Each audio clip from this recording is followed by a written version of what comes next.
Morning guys, Dave Canterbury with Self-Reliance Outfitters in the Pathfinder School. Today on 5 Minutes to Better Bushcraft, the Dakota fire hole. So the first thing we want to do is we want to start with a hole. Doesn't have to be very big in diameter. Something around 10 inches, 8-10 inches is more than enough.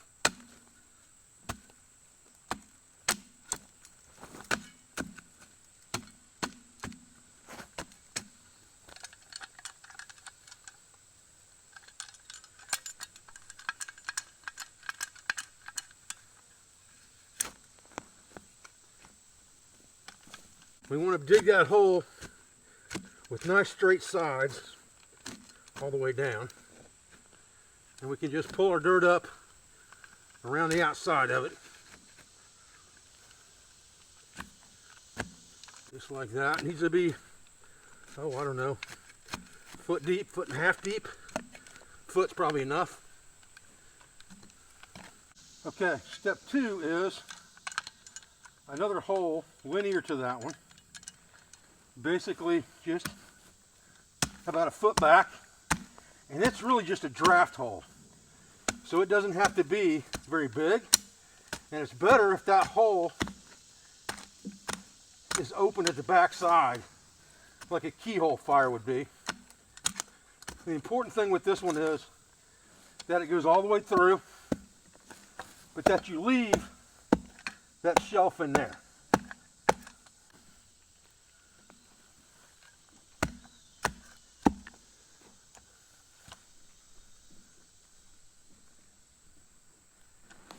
What you're trying to do is you're trying to create a draft hole in here to get air to the bottom of this fire. Again, you don't want it really below it. You want that hole to come in there even. Now take your excess dirt and just kind of pack yourself a wall up around the edge of this. Get yourself a good stable wall there. Clean anything out of there that doesn't need to be there. Make sure your draft hole is clean, and you're ready to start a fire. Now once you've got your initial fire lay set up in there, it should be very, very easy to light this fire.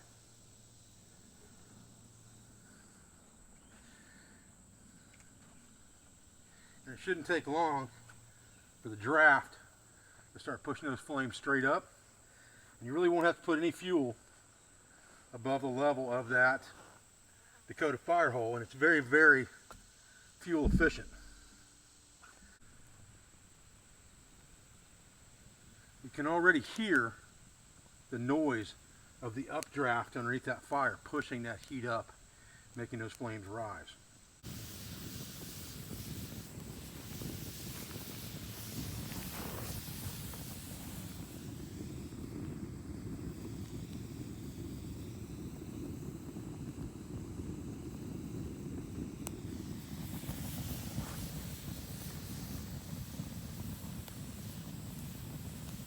So as you can see, we've got a very, very fuel efficient, quick way of building fire and conserving our fuel to cook food, make potable water, things of that nature. There's a lot of advantages to a fire like this.